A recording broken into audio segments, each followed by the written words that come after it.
Now, this morning we shall be considering the topic, bad vines can be salvaged. Bad vines can be salvaged. Now, in the history of viticulture, that's a fancy way of saying winemaking, there have been some very serious disasters. In the late 1800s, the Californian grape industry suffered a severe pest infestation. All their grapes were lost.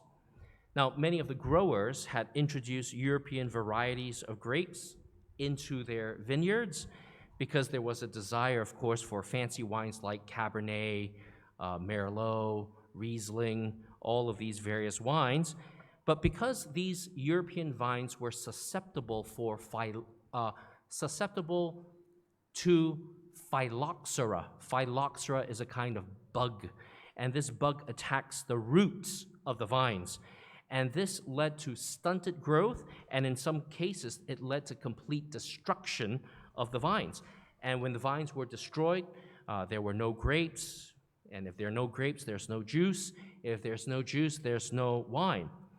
But it was discovered that the winemakers could graft these European vines, these European branches, onto native Californian varieties. And the Californian species, they were resistant to these insects. And so after doing this, the grape industry was revived, it was saved, and so there was juice, there was wine. And soon after this, grape growers all over the world, they were doing this. This was the go-to and foolproof solution if you wanted to have bug-resistant vines. So they took bad vines and they grafted them onto immune vines and roots so that these branches would bear forth fruit. And so here, this is a picture of the Christian life. We need Christ to grow, right? Without being engrafted into him, we can't be rescued from our sins, from the rot and decay, and we certainly cannot grow. So we need Christ. And this has been Paul's constant exhortation so far. And he especially does this because, as you remember the context, there were false teachers in Colossae who were downplaying Christ.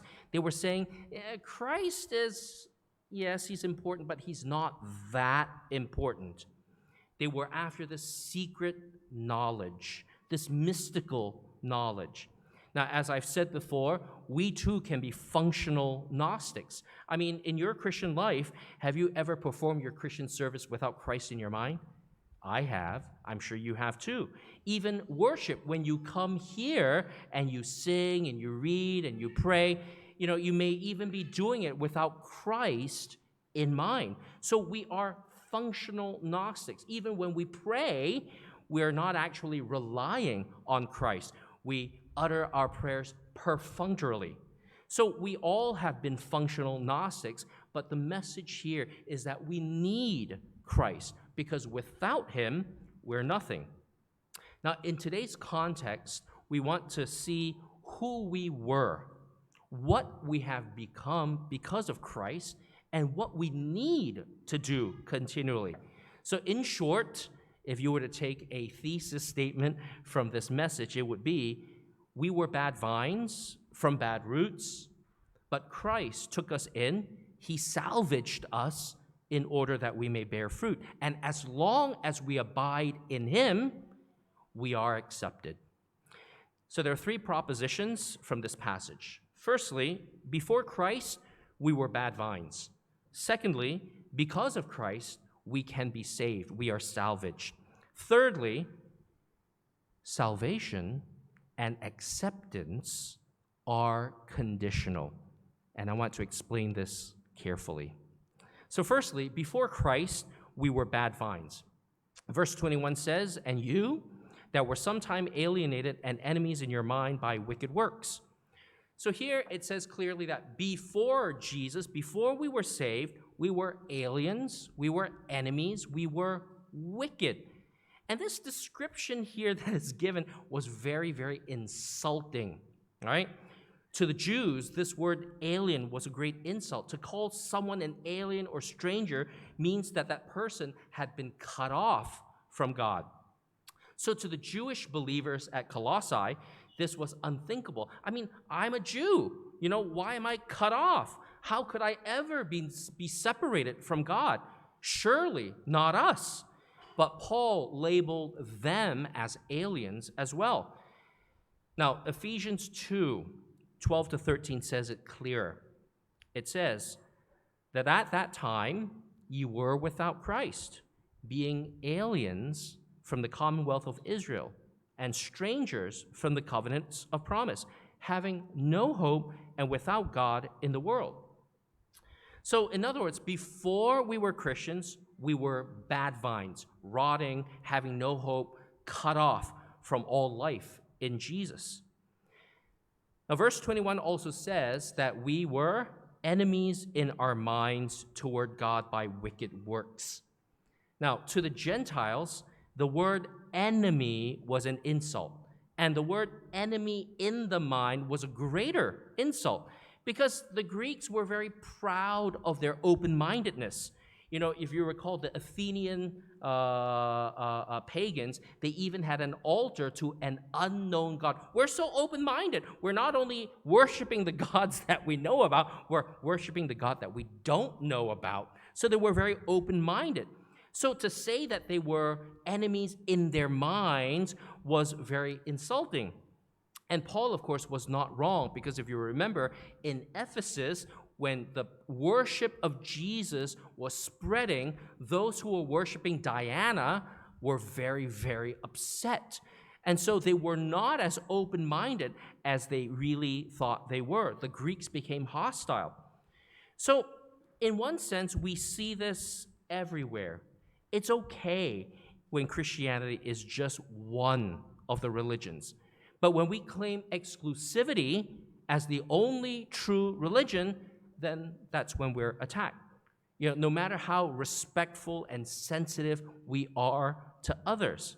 And that's what you see today. You can talk to people. Anyone will hear you. If you're talking about philosophy, they'll be tolerant. Even if you're talking about religion, they'll be tolerant. But once you talk to them about Jesus, about salvation, that's when they'll become hostile. And here, even in our fair land, there's a wave, an increasing wave of hostility. You just have to read the newspapers, read the forums, read whatever. There's an increasing hostility. And we learn here what is the reason for this hostility. Why are they enemies in their minds? It is because of wicked works, right? We are enemies in our minds of God because we love sin. John 3:19-20, Jesus himself said, "This is the condemnation. Light is entered into the world, but men love darkness rather than the light, because their deeds were evil. For everyone that doeth evil hateth the light, neither cometh to the light, lest his deeds should be reproved." So the reason why men are enemies in their minds towards God is because of their sin. They love sin. And that is why, of course, people hate the gospel. So what were we like before Jesus? We were bad, rotten, fruitless vines, hostile toward God, and completely cut off. But despite this sin, Christ saved sinners. He saved the Colossians. That's the second point. Because of Christ, we are saved. But before Christ, we were bad vines. Now notice the words in verse 21 and 22.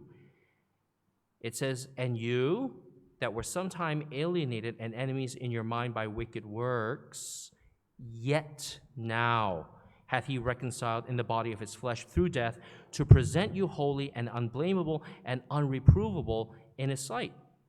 Now, you have those two words there, yet now. Before, you were alienated, enemies in your mind by wicked works. Yet now, he reconciled you by the body of his flesh through death, and he's presenting you holy, unblameable, unreprovable. So the language here speaks of how incredible this was. Now, it's one thing to reconcile two friends who had a minor tiff, right? On the playground, they're fighting against one another. I don't friend you also. Your face sucks, I don't like you, right? And when people have this problem, it's easy to try and solve it because they were once friends. But what we learn here is we were enemies. We were enemies of God. So it's entirely different when you reconcile two mortal enemies. But this is exactly what God did. He brought his enemy near to himself by putting Christ to death. Ephesians 2:13 illustrates this. But now in Christ Jesus, you who were at one time far off, he made nigh by the blood of Christ. So this is incredulous. I mean, we see this in the Bible. When Adam and Eve sinned, what happened to them? They were rejected. They were cast out of the garden. When the people of Shinar, when they built the Tower of Babel, what happened to them? They were taken and they were scattered throughout the earth. Their languages were confused. The first generation of Israel, when they came out of Egypt, what happened to them because of unbelief? Their bodies littered the entire wilderness. They were dying every day, and they were disallowed from entering into the promised land. But because of Christ, we're welcome, we're reconciled, we're brought near to God. To solve the problem of Adam, God gave a second Adam in order that he will take us to a better Garden of Eden. To solve the problem of Babel, what did God do? He gave the gift of tongues to the early church to gather God's people. And today, out of every tribe, tongue, and nation, people confess the Lord Jesus Christ. And to solve the problem of unbelief, God gave his enemies faith. And through that faith, he is preserving us now in this wilderness all the way to the promised land above. We were once scattered. We were once destroyed. We were once littered away from God, but through Christ, we're being brought back. Now, not only are we reconciled, brought back to Christ, but we see here in verse 22 that we are made acceptable by Christ. He reconciled us to present us holy, unblameable, unreprovable in his sight. Now, unblameable means blameless. Unreprovable, it means without reproach. No one can accuse us. Now, so what do these words mean? We were bad vines. We were fruitless. We were enemies. We were strangers. But now we are all these three things: holy, blameless, without accusation. What does this give us a picture of? Now, when the Israelites, when they brought their sacrifices, they needed holy priests to make sacrifices for them. So, in one sense, if the priest is holy, once he makes a sacrifice for the unholy person is now made holy. Now, the animals that were the sacrifices, when they were brought, what was the characteristic? They were without blemish.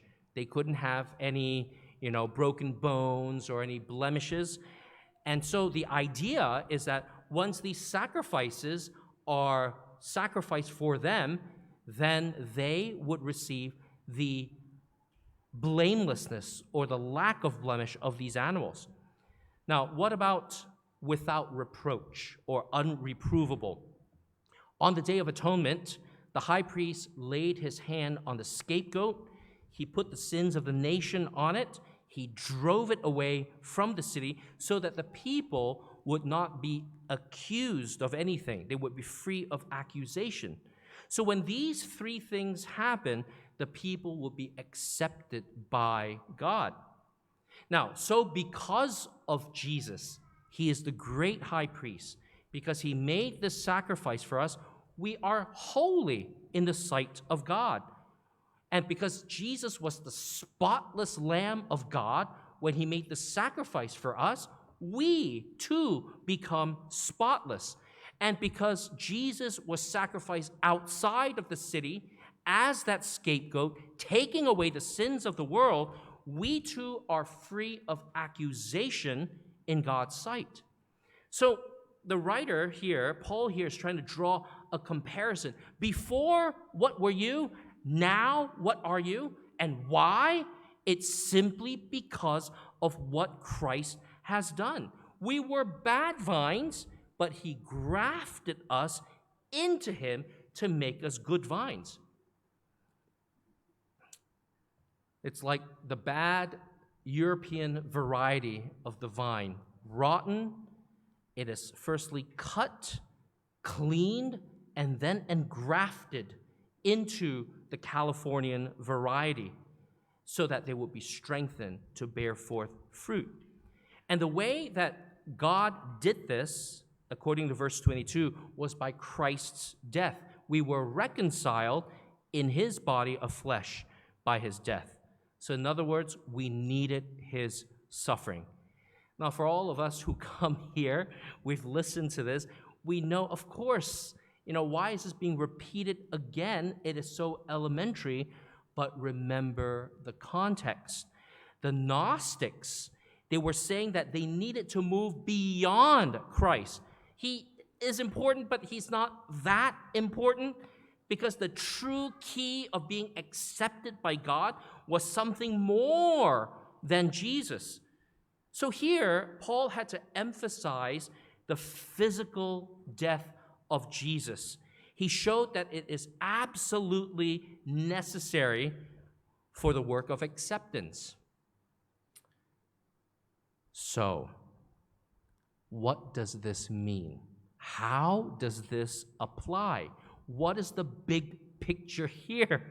I know you're all asking, so how does that apply to me? Well, the main theme is this. Without Christ, we would still be bad vines. With Christ, we are good vines. There is nothing more that we ever need to do to be acceptable before God. Because if by Christ we are already without blame, we are already holy, and no one can accuse us, what else do we need? There's nothing more that we need to do to be acceptable to God. Now, I'm going to speak honestly according to this context. As I've said many, many times before, doctrine is not unimportant. Doctrine and the teachings of the Bible, they are important. Obedience to God's laws, they are also not unimportant. They are important. I came from a church tradition where our theological distinctives were frequently drummed into our heads.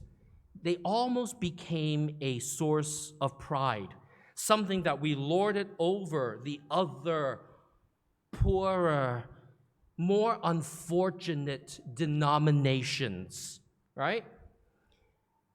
And in that one sense also, even the adherence of certain legalistic laws marked you out as being better or more faithful as a Christian compared to others who did not keep them.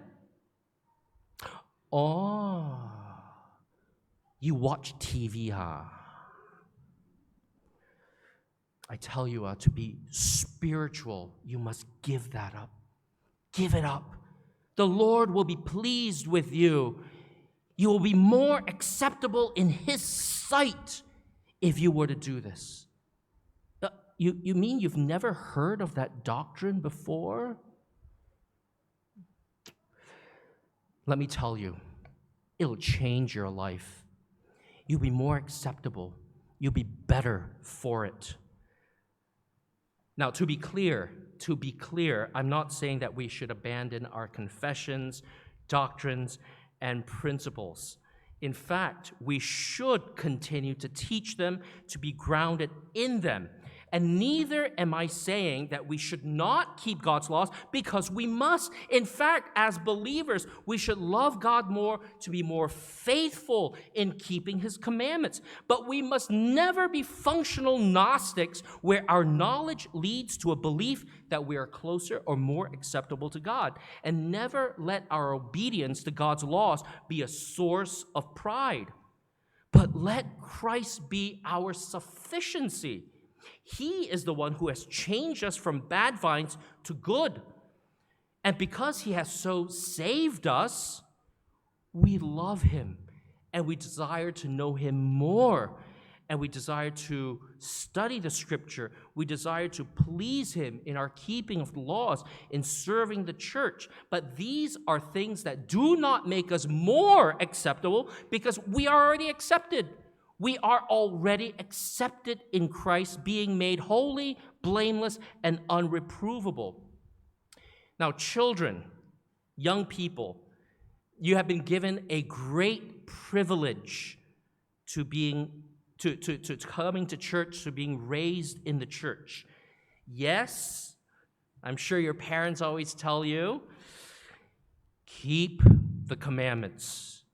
It is right that you do what God tells you. You keep the requirements of the covenant. You come to church. You be obedient. But know this, young people, you will never be right before God by doing any of these things. You will only be right before God if you trust in Jesus. That's the only thing that you need to do. Only Jesus can make you right.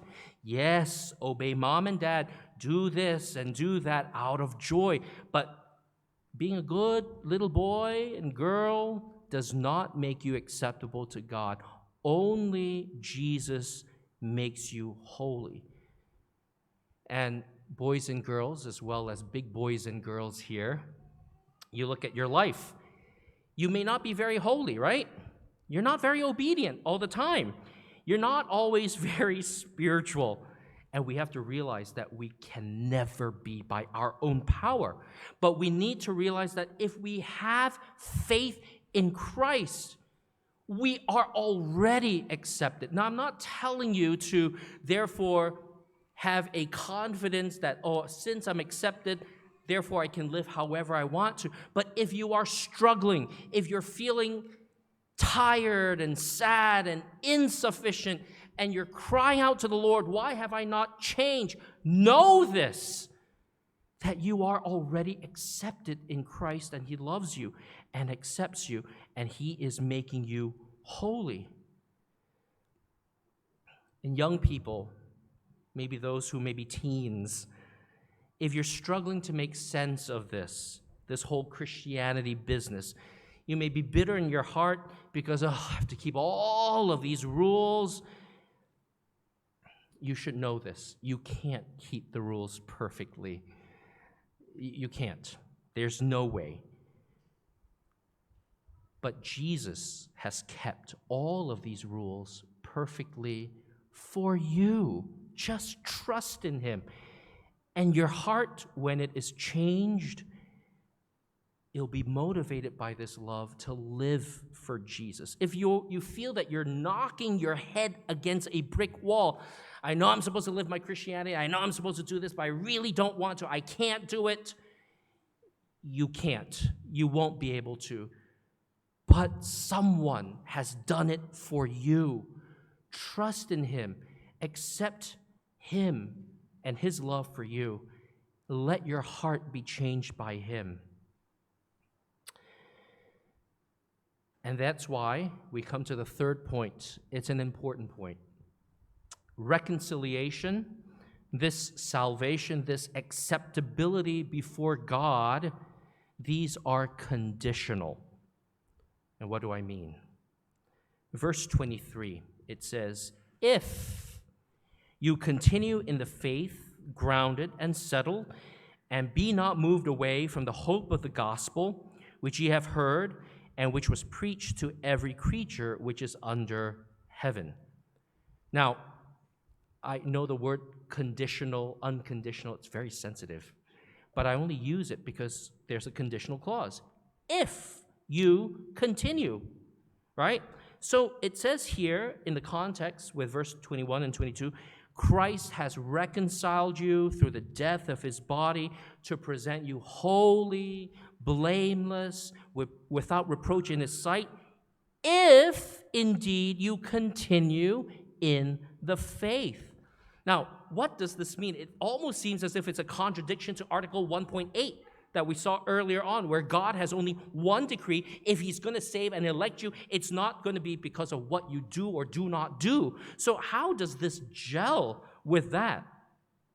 Well, here it seems to imply that your salvation is conditional on your perseverance, as if you can only remain saved if you continue to believe. What does this mean? Now, I'm not going to take the long route here. I'm just going to tell you what it means here. We know that once genuinely saved, always saved. We won't lose our salvation. If we are elected in God and he saves us and we truly, truly believe, we will never lose our salvation. No man is able to pluck you out of the Father's hands. Salvation is by grace alone, through faith alone, in Christ, not of good works. That's very clear. So if we're genuinely saved, we will continue to believe. However, a person who says he is saved may not actually be saved. Simply repeating the sinner's prayer makes no one a Christian. Even Jesus said, that one day he will say to some professing Christians, "Depart from me, ye workers of iniquity, I never knew you." And so the context here helps us to understand, because there were false teachers, because there were Gnostics in the church, some were being influenced by them.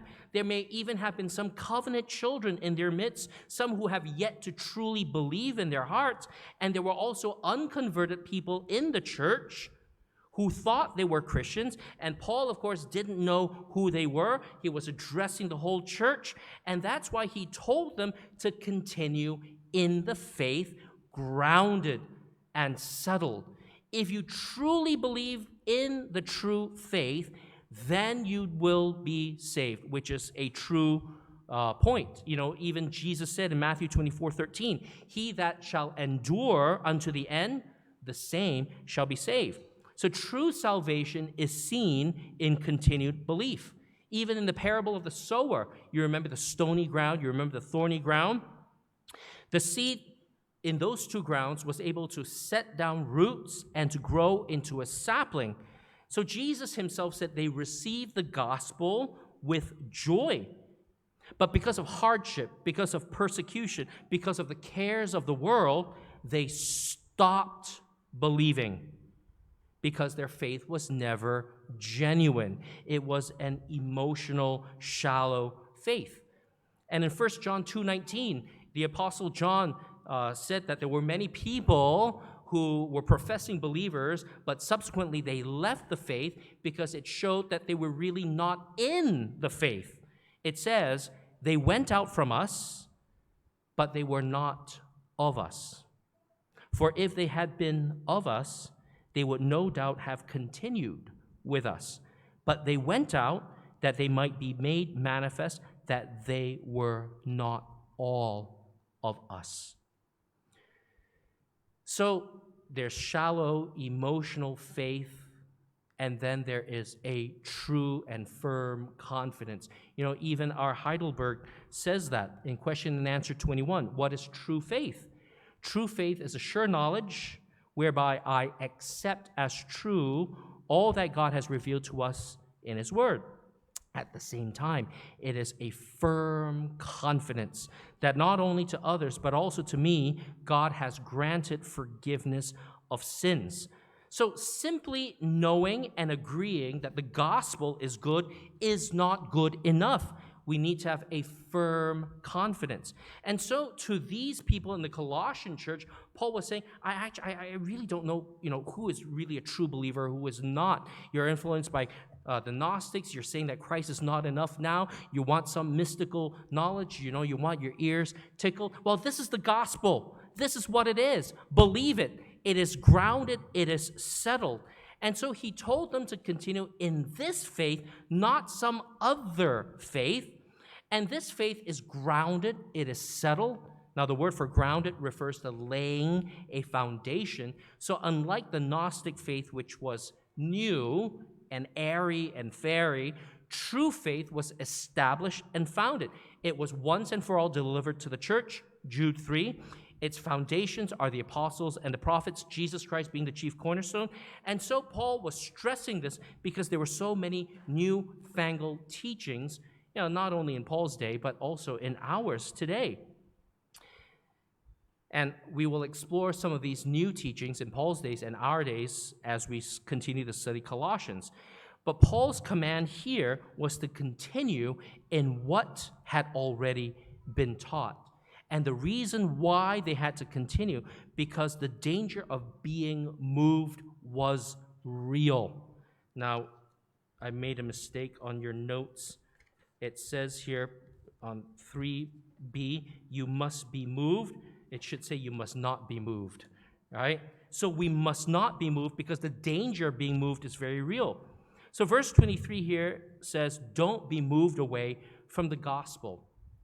Now this is the only time in the New Testament that this Greek word is used. And it's a very interesting word. It kind of speaks about being caught up in something and moved away. We probably never experienced this, or maybe we have.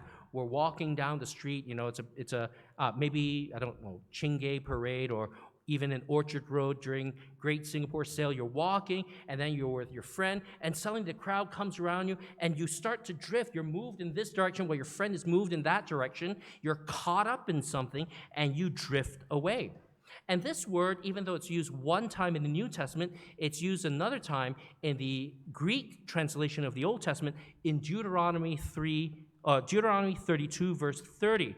It says here, how should one chase 1,000 and two put 10,000 to flight? That's the word there. How can two put 10,000 to flight? Can two put 10,000 to flight? I see people shaking their heads. Can a little itty-bitty cockroach make grown people run away? Yes. So can two put 10,000 to flight? Yes. So what he is saying here is that you're in imminent danger. These new teachings are very alluring. All right, and as I said, we will explore these in the coming weeks. So the Colossians needed to remain firm in the gospel, to accept its exclusivity. Verse 23 here says, be not moved away from the hope of the gospel, which ye have heard, and which was preached to every creature which is under heaven. In other words, Christ is exclusive. This is the gospel. What we've preached to you is what we've preached everywhere else to whichever creatures or men that we've come into contact with under heaven. This is the preaching. This is what you've heard. There's no other message. The gospel is the same gospel that was preached from city to city. It is the only message. And so as we gather here today, as we listen to this more technical message, what are we supposed to glean from this? I think, number one, we are accepted. We are accepted in Christ. Be confident of this very thing. Yes, it's good to study. Yes, we must obey. But we are accepted. There's nothing anything that we can ever do that can make us more acceptable before God. And that is why we need to remain firm in this gospel. Remember Phylloxera, the bug that eats roots? In international research from all over the world, this is the conclusion. And I'm quoting this from a peer-reviewed journal, okay? It says, there is no way to eradicate Phylloxera from an infested vineyard. It will eventually kill susceptible grapevines. The only way to stop an infestation in the long term is to replant the vineyard with vines grafted to a resistant rootstock. So nothing you can do. If you think you can obey the law to be a good boy and girl, to study the scriptures until you understand all doctrines and you can defend them, or you may have a chase after a mystical worship experience, nothing of this sort will make you acceptable to God. The only thing that can change you and make you acceptable to God is Christ. He is the way, the truth, and the life. So to all those who struggle, if you're ever acceptable enough to God, the answer is this: if you have Christ, you are. There's nothing that you ever need to do. To those who don't struggle at all, who is Christ to you? Maybe you're sitting there and you're saying, yeah, I know what you're saying, but I don't know. Well, if you have not Christ, you have not salvation. Let us pray. Eternal Father, help us to know Christ. For without Christ, we are still in our sins. Help us to trust him, to know that he is the only one that makes us acceptable before God. We pray this in Jesus' name. Amen.